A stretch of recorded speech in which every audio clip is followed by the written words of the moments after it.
آمنوا إذا نودي للصلاة من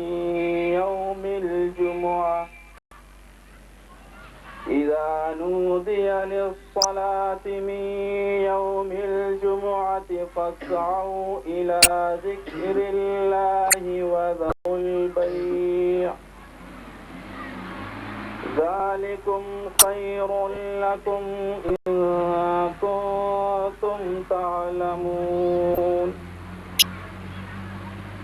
فإذا قضيت الصلاة فانتشروا في الأرض وابتغوا من فضل الله واذكروا الله كثيرا لعلكم تفلحون. الله أكبر.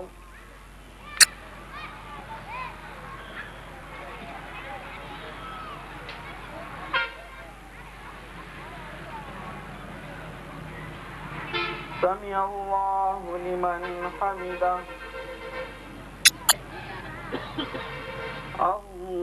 الله أكبر.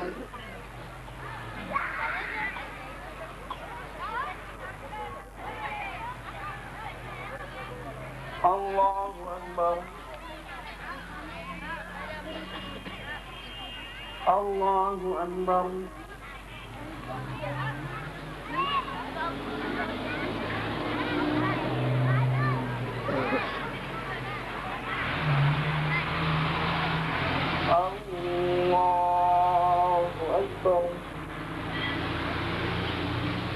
الحمد لله رب العالمين الرحمن المغضوب عليهم ولا الضالين.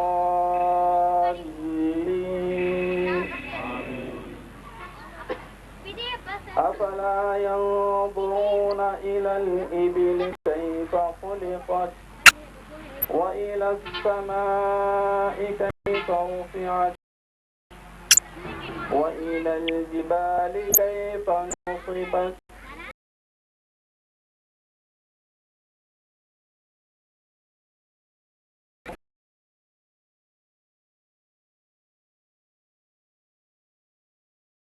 وإلى الأرض كيف سطحت فالله العذاب الأكبر إن إلينا إيابهم ثم إن علينا حسابهم.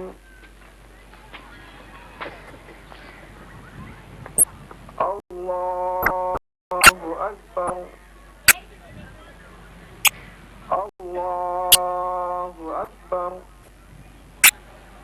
الله أكبر.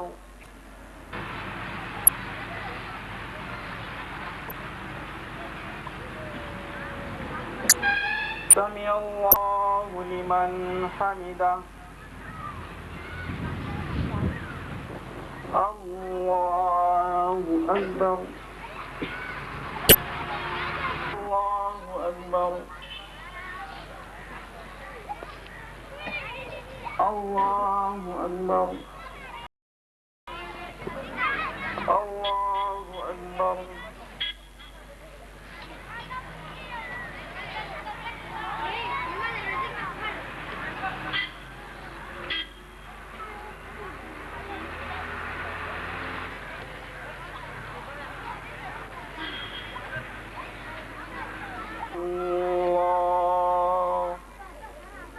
السلام عليكم ورحمة الله. الحمد لله نحمده ونستعينه ونستغفره ونؤمن به ونتوكل عليه ونشكره ولا نكفر الحمد. अजीज भाइयों और बुजुर्गों, आज की ईद के मौके पर खुशियों की इस हुजूम में मैं तमाम मुसलमान भाइयों को ईद की मुबारकबाद पेश करता हूँ और अल्लाह ताला से दुआ करता हूँ कि अल्लाह ताला अल्लाह ये मौका बार बार हर साल हमें लौट कर आए. आमीन.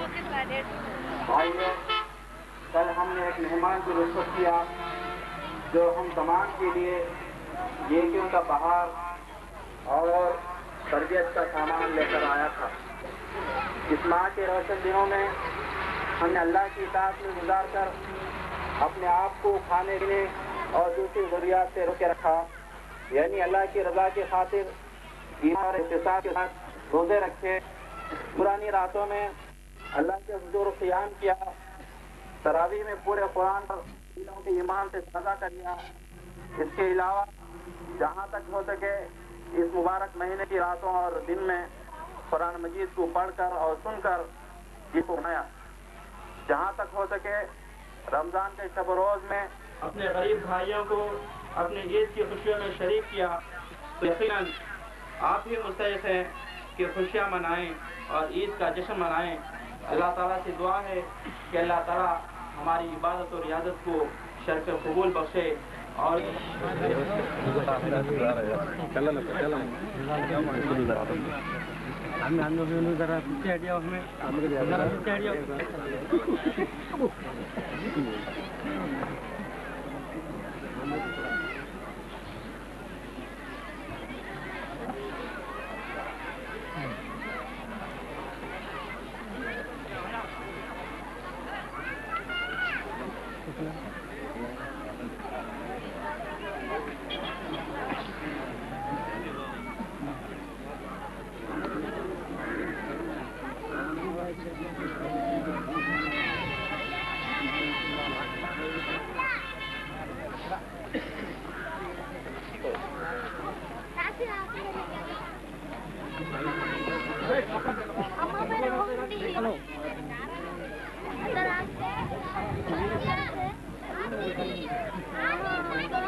गले बाद में मिलो, गले बाद में मिलो कभी जाते नहीं ऊपर हम सब ऊपर पढ़ते हैं, गले मिलते हैं वहाँ ना, फिर नया तरीका गले मिलते हैं, बहुत देर हो जाती है का बहुत गले मिलना जमता है। हाथ छोड़ा तो गले मिल जाते। हाँ गले मिला तो शाम हो जाती है। हाँ गले मिले तो शाम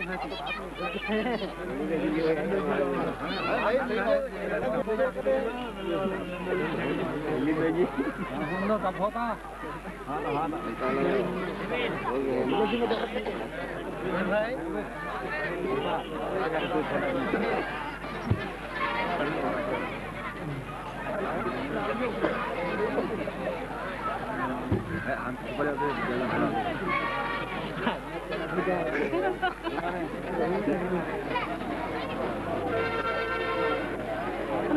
di bawah menungkit lah.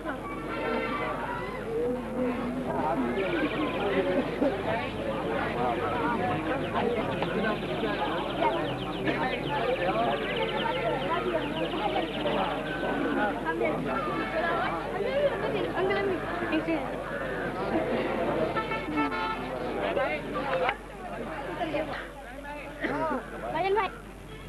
Mubarak. Mubarak.